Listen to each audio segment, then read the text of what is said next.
nhớ rồi cho cái chúng phong như cho nên cho tôi ạ nó nói chỉ cứ giờ tôi còn phòn đã xíu nói hay bè bảo thành bay tôi nó cho cái sai nè nó chỉ cứ tự kho lại chỉ cứ chỉ muốn đâu kho thế chỉ thì ta không thay bay sai chỉ nó tự tôi nó nhớ số nó chỉ cho số nó chỉ kho tiệt đã phò thế sẽ cứ chừng ta tỏi hay thì giờ mới cho lò xì nó này ạ tôi nó cứ nhớ số trong cái nhung nó này giờ sẽ bộ lại chỉ hay bút trâu tụi thì thiệt mẹ ai xe mẹ ai xe thì thiệt số trong bao nhiêu này thì thiệt để trong bao nhiêu số nào về cứ giờ thì mới đắp họ có kho tàu này thiệt tàu nhiều đi trâu này về trường ba hay thì giờ bài tuần nông nó này ạ giờ bài tuần nông sẽ bố mình nông đi trả là đôi nói chỉ tàu bài lại xí đi là vậy chỉ bài ở cầm năng cái thiệt giờ bài exercise thiệt我是天这里没上那样，这没上这大，这有比较知道的是这有什么少的啊？这个有点พอดีไม่ต้นน้องยศ那天那样，这ที่我叫了，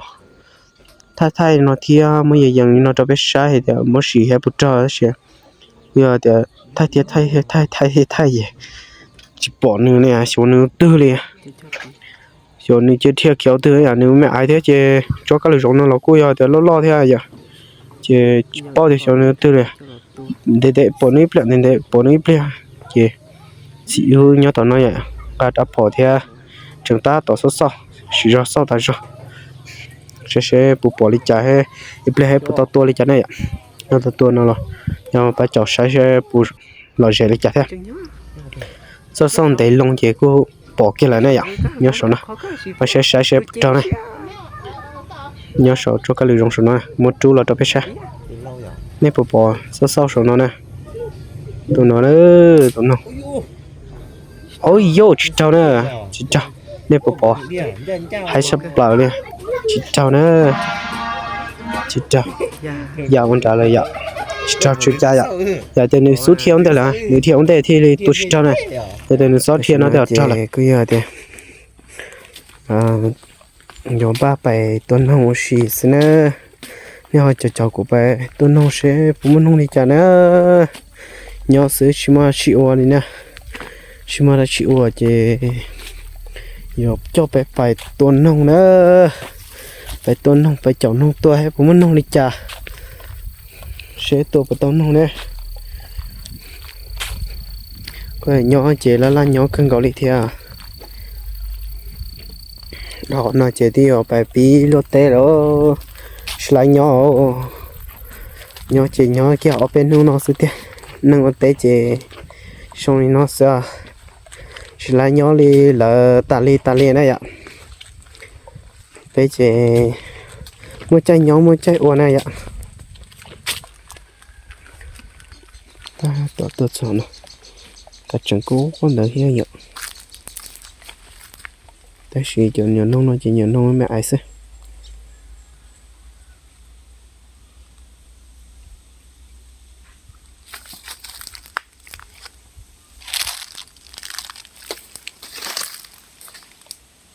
chia lại cho bài ước thừa nhưng mà còn trả sẽ bộ muốn nông đi chả nữa đi chợ của bài nè cho phong như bao hộp bóng nữa nó bé hộp bao bóng nè hộp đi chả như cái cứ giả đi cho ba chỉ đua này ạ ta chỉ nó như bao bóng chơi tiểu ít xe là cái hộp đấy chỉ đua cù nó thế à ta chỉ cho bây giờ như chống đông nữa giả đi đông chỉ đua đặc sản á chúng nhà lên đó lúc ba cũng chúng nhà đó ta chỉ cho chỉ về nước sợ là này ạ nó do ba hộp bông chúng nó chỉ có dùng nó biết cho chỉ tông cả sườn tốt rồi nè số chúng mà bên cả sườn tốt cho nó muốn nông ya muốn đi ya muốn chơi ạ ya muốn cho ba cái rau có dính nhà đi tua bên nó có này nó ạ ta chỉ nói chỉ có dùng thau nhà sau này nè người tư thọ có mua gì là chỉ cho nông hộp ba chỉ cũng mua đĩa lo mua dư lo mua bắt cầu xua lo mua cho nông họ bắt trở ấy bé họ bắt trở lỡ lo chị cứ giờ thì mua đầu giả cơ ya nông họ hay cho nên là chị mua là chia này ạ là chia但结果可以炒个很多道呀，但是嘛，你好难结果去包的，那不好呀，知道可以破爆了呀，结果要多种的呢，要啥的都被多弄了是嘛，这些头端的些太不到这边谁那样也的，找跑了，กู要的没吃等了，也到人有多，太到这边谁呀，还要去到边谁那了，กูมาพยายามไทยก็到边谁谁用的家，谁不着的家呢？này cháu cũng phải sẽ bố mua khó tư món nâu lại giờ thì món nâu nó chỉ cũng cho bé bài tua hay trong đi chắn à tôi xin nói chỉ có nhiều tốt hơn đồ tái giá sang nó giờ nó có lần đi nó sẽ này giờ sport thì nó chỉ giá trị này giờ này bột nó có đó nó mà có chống sắp lời nè đi chứ nó một gì đĩa đa cho đĩa đa ấy tôi tụi y đu đĩa còn long đĩa ngoài con chọc căng này à sport thì cho nên nó chỉ giá trị này xong sai thế này họ ban trả này à ban trả cô yêu tờ trâu cho nó thế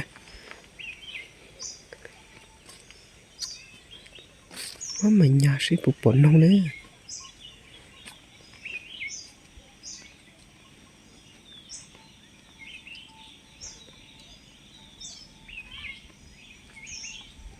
quy cho bao bung nhân đời nó thế à mà nhà sẽ phục bọn nông đi chạy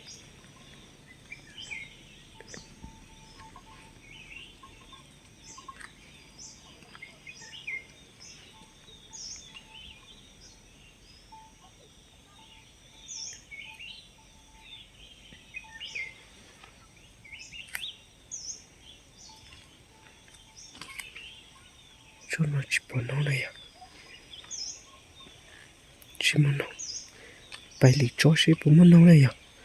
tê liếp lông bột thì tê nó chỉ do họ ba nó ngon thế này à họ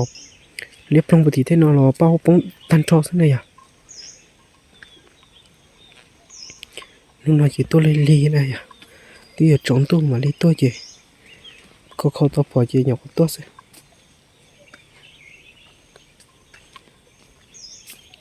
bài của nó thì sẽ cũng muốn nó mà có chống cơ sẽ có đã khâu to vậy chỉ yêu cô chỉ bỏ cá mình nhà ha ta xin nói về cái tốt hơn đồn đời ý cho bắt khẩu ya cho bắt khẩu cho nhân đã hả nó nè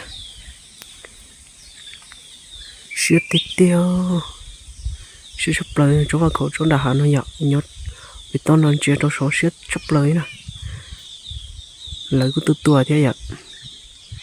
sẽ thầu tôi cho đi nào số chế bắt cho bắt khẩu cho chế số này vậy số này cho bé bò ô lú số này rồi chắc là tỏi chống lú liên này à sẽ sắp lời à sẽ tiếp theo sẽ thầu tôi cho mà sẽ bọn nó này bọn nó mẹ ai ở xa cho nó nhớ số nó này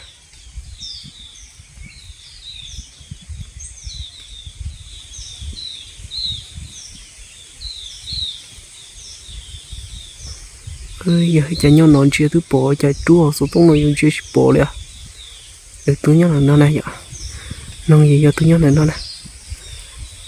nhớ số chiều chống lúc giờ cho số ý lại số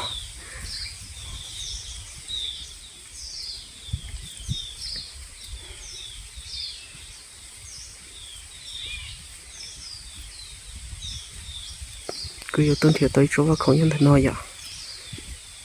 nó cũng theo tao nhục cái sữa theo những món nông thế vậy tôi sữa lại tôi thế chị nông ta lại nó mới chỗ nông mè xí tao quay theo lại tôi bên này nó chỉ plon nông gạo xí này nó plon nông sữa plon nông luôn xí họ nó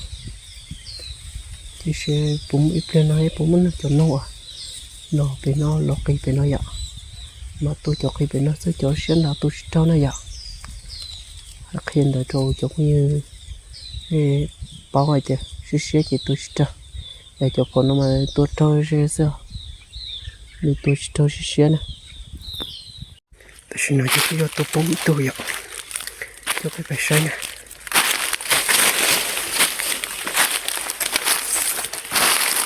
用个不可能而输我可得嘞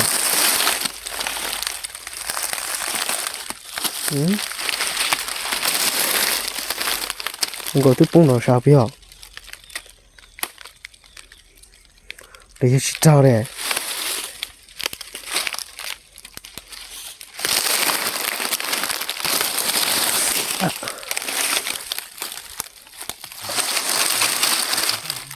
trên thế chỉ có lột bò vậy lột nó thì cho bên thế bò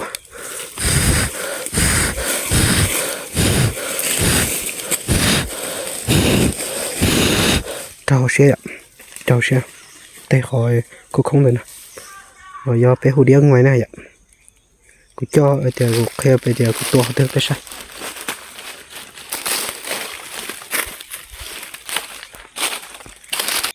tôi不说了不说 no 不说多空不说 no điều tôi đem nó chưa sắp lơ xem bộ nó sẽ tết tê leo chưa một nó chưa nó số to khó số này à thế số rồi bóng rồi mà đi phải khơi thầu tôi gì chúng tôi trò này à còn giờ tôi lần nói vậy chúng tôi trò thì giờ tôi trò vậy tôi bảo tôi là giờ yêu chơi này vậy tôi tới đâu nè sai đi play bóng tôi nó chỉ vào khẩu này ạ tôi nó chỉ vào khẩu để tôi cho bây giờ chỉ vào khẩu hay không chả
nó chỉ có trống tủ chỉ lò phải chơi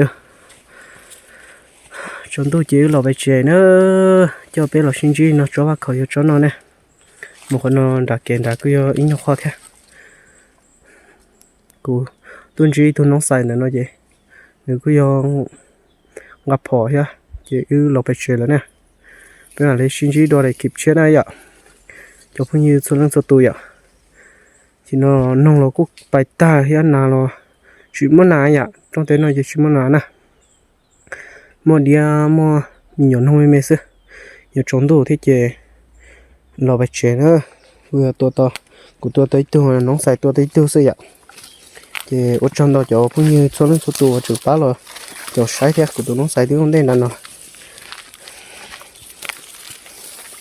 là hồ nóng xài hơn thì giàu ta sẽ mua hồ là cho cái như phát triển raเลยnày ạ san sát tại rồi nó đi nè chỉ mà nó chỉ ứ tôi nào chuyện tôi nông nhọ tôi nông chỉ ต่ออีหลังอีตัวซะนะสิว่าเขาเยก็ยังเป็นน้อยอ่ะ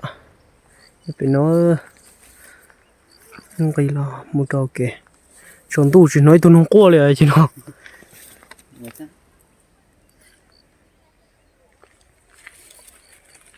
จิน้อยจะเลยตัดต่อแล้วเลยเตะฮะสักเกยเขาโน่นนะนี่เขาโน่นเขาจะชอบเกยเดี๋ยวจะเกล้อเสียนี่ถึงย้อนใจnóตัวนะก็จะจงมากูชิมว่าเสียตัวปอดีกูจังมั่วนะยะเดี๋ยวจ่อไปห้องจื้อกับจี้โอ้จุ่มพัดปลาchỉ nói chuyện là rất trẻ cho cái trồng như cho nó sụt tụ bây giờ sai thì nó nè sạch cha đi nó chân rồi đi tu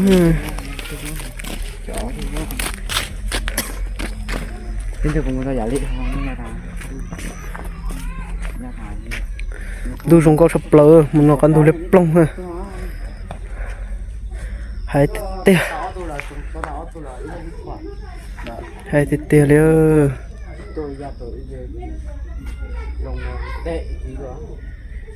hai sập lơ vậy con tôi chỉ lép plong đi nó xưa vậy mà nó chỉ lắm tu và con tôi lép plong ha không có sập lơ đi cho cái trồng phải như số lần số tù cho cháu của bài tôi nông nào là nó dạ cứ là cho trẻ là tôi thấy tiêu là sao giờ tôi thấy tiêu là dùng xe cờ này à để bài lý sư từ bài từ ở cho chỉ mong mà bài này bao một tờ đợi gì mà bài kì bài của muốn chi tụ cứ thế chỉ tụ cứ là trẻ ok nè con tôi mà lắp long trong tôi trẻ đó cho nó muốn cho phải chơi nhiều bia sư cho bé là xin chi nó ta kỳ sẽ bắt đầu phải tuân hông cho bé sai làต่อไปต้นของเราหมายไม่ยังไปใช้รัวเนี่ยเขาจะเจ้ากูเฮียป้าติดตามเทียนเนี่ย subscribe ปูกูเทียป้าจะติดเตะปูกูเทียนะว่าจนต่อ